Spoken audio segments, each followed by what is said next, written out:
नमो नमः छात्रों, आज विद्यालय से मैं निधि श्रीवास्तव एक बार फिर से यूपी बोर्ड के कक्षा 10वीं के छात्रों का स्वागत करती हूँ। छात्रों, पूर्व की कक्षा में हमने आपको बताया कि शांति सौख्यम यानी क्षमा का सुख। तो क्षमा का सुख सबसे बड़ा सुख होता है मनुष्य के जीवन में। तो हमें हर किसी मनुष्य को, हमें ही नहीं हर किसी मनुष्य को क्षमा करना आना चाहिए, और अगर हम क्षमा करते हैं तो हमारे मन को बहुत बड़ी शांति होती है। छात्रों, यह पाठ भी कुछ क्षमा के ऊपर ही आधारित है, जिसमें कि महाभारत के समय में युद्ध के अंत में भीष्म पितामह बाणों की सेज पर लेटे हुए युधिष्ठिर को उपदेश दे रहे हैं और कह रहे हैं कि क्षमा करना या सहनशीलता का सुख सबसे बड़ा सुख होता है, जो कि मनुष्य को इस लोक से इस लोक में भी और परलोक में भी सुख प्रदान करता है, प्रतिष्ठा को प्रदान करता है, नाम बढ़ाता है।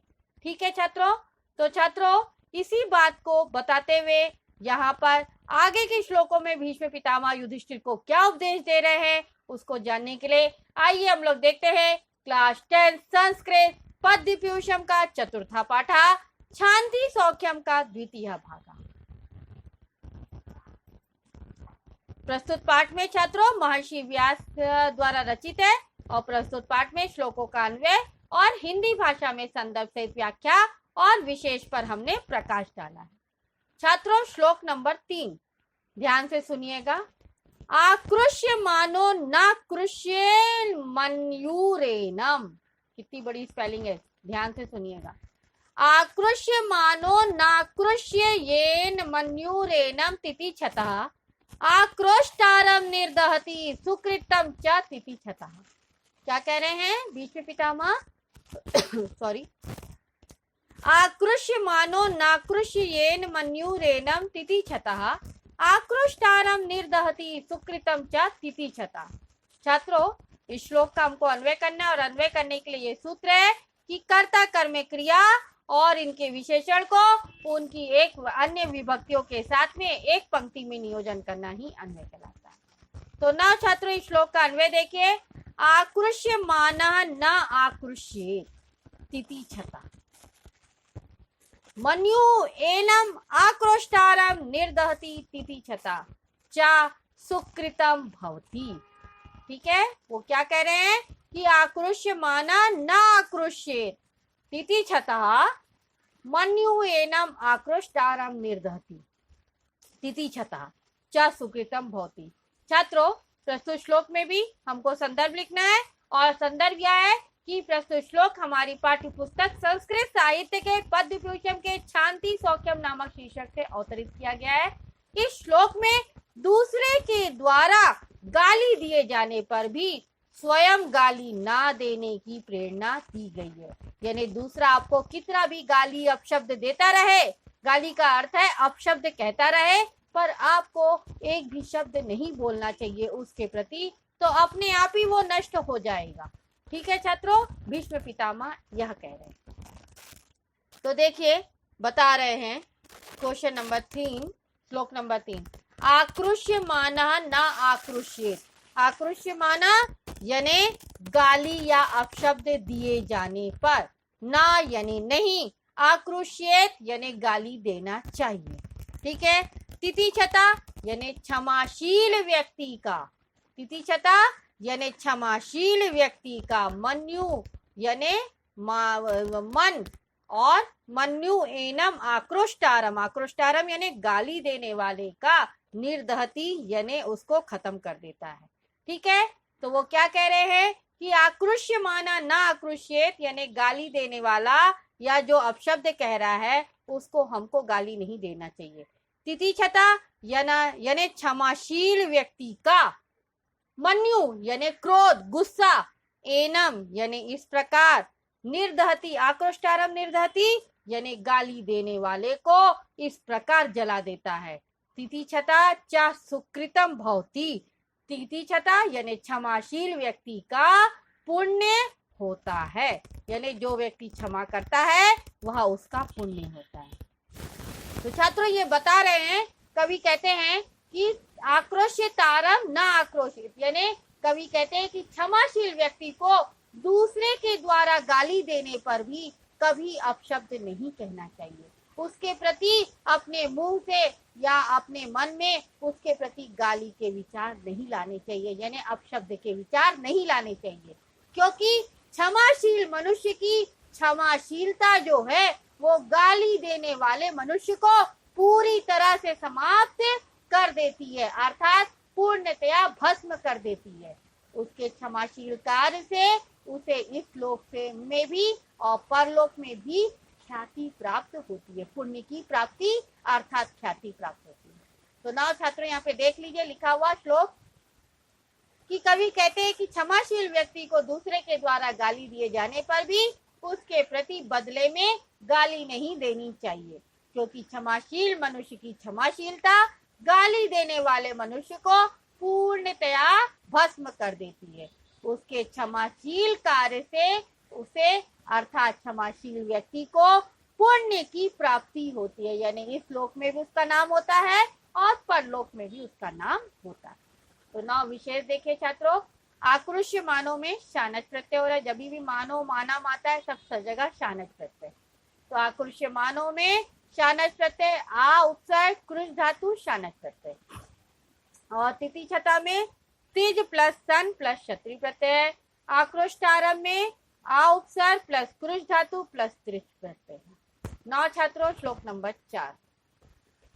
श्लोक नंबर 4 बता रहा है कि सक्तस्य बुद्धिश्च चलती मोह जाल विवर्धिनी, मोह जालावृतो दुखमिहि चामुत्र चाश्नुते।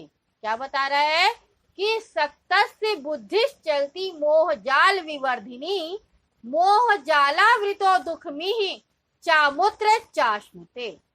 छात्रों प्रस्तुत श्लोक का अन्वय यह के लिए यह सूत्र है कि कर्ता कर्म क्रिया और इनके विशेषण को उनकी अन्य विभक्तियों के साथ एक पंक्ति में नियोजन करना ही अन्वय कहलाता है। तो छात्रों इसका अन्वय देखिए इस श्लोक का, सक्तस्य मोहजाल विवर्धिनी बुद्धि चलती, मोह जालावृता ई च अमुत्र च दुखम अश्नुते।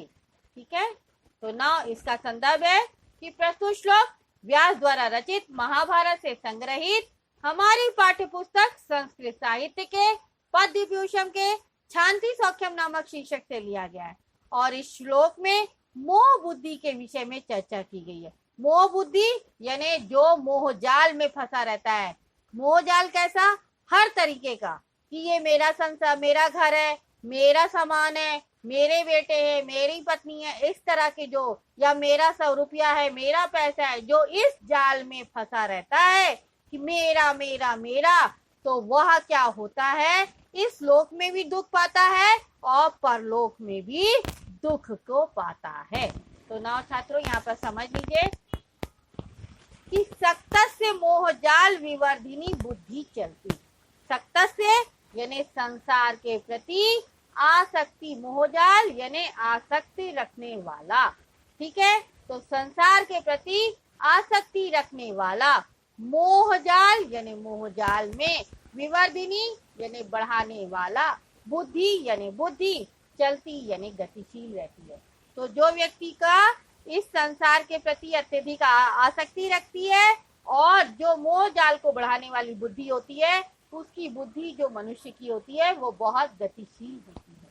ठीक है, मोह जालावृता, मोह जालावृता यानी मोह जाल में फंसा हुआ या लिपटा हुआ व्यक्ति, ई चा अमुत्र चा दुखम अश्नुते, ई यानी इस संसार में और पर अमुत्र यानी परलोक में भी दुख अश्नुते, अश्नुते यानी प्राप्त करता है, तो दुख को प्राप्त करता है।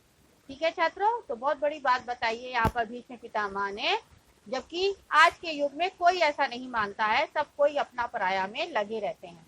फिर भी भीष्म पितामह ने युधिष्ठिर को उपदेश दिया कि कवि कहते हैं कि संसार में अत्यधिक लगाव रखने वाला व्यक्ति की मोह जाल को बढ़ाने वाली बुद्धि जो होती है वो बहुत गतिशील रहती है, और मोह जाल में फंसा हुआ व्यक्ति इस लोक में भी और परलोक में भी दुख को प्राप्त करता है। इसलिए छात्रों, हमको कभी भी मोह जाल में नहीं फंसना चाहिए कि ये मेरा है, ये तुम्हारा है। जो है इस दुनिया में सबका है। हमको इस दुनिया में आए हैं तो सबको मिल बांट कर सब चीज रखनी चाहिए और लेनी चाहिए। कोई चीज अपना और पराया नहीं होता है। जो चीज आपने कमाया है वो लाजमी आपके पुत्र का है, उसकी पत्नी का है, उसके बेटों का है। तो ये जरूरी नहीं है कि आपका कमाया हुआ पैसा आपके बेटों को ही मिले। कल को आपका बेटा ना हो या बेटा नहीं लेना चाहे तो वो कहीं और दूसरी जगह भी हो सकता है। तो इसलिए कभी किसी चीज के लिए आसक्ति मोहजाल नहीं फंसाना चाहिए। नौ छात्रों, यहाँ पर श्लोक का विशेष सक्तस्य में कत प्रत्यय है, संज प्लस कत।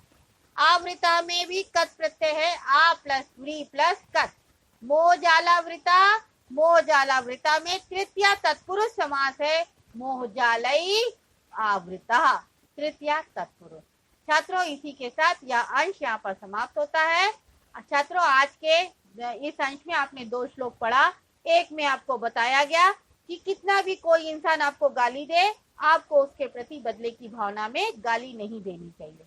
जब आप उसको क्षमाशील कर देंगे, क्षमा कर देंगे, तो क्षमा करने से वो गाली देने वाला मनुष्य जो है वो अपने आप ही खत्म हो जाएगा, भस्म हो जाएगा। और दूसरे श्लोक में यह बताया छात्रों कि संसार में किसी भी वस्तु से, किसी भी व्यक्ति को अत्यधिक लगाव नहीं रखना चाहिए, क्योंकि मोह जाल को बढ़ाने वाली बुद्धि जो होती है वो गतिशील होती है और मोह जाल में फंसा हुआ व्यक्ति हर जगह दुख की प्राप्ति करता है। तो छात्रों, इसी के साथ यह अंश यहाँ पर समाप्त होता है। आज के इस अंश में आपको कोई भी डाउट है तो आप आज विद्यालय के ऐप को लाइक करके क्वेरी में जाकर अपना डाउट पूछ सकते हैं। मैं आपका जवाब जल्द से जल्द दूंगी। तब तक के लिए धन्यवाद छात्रों। नमो नमः।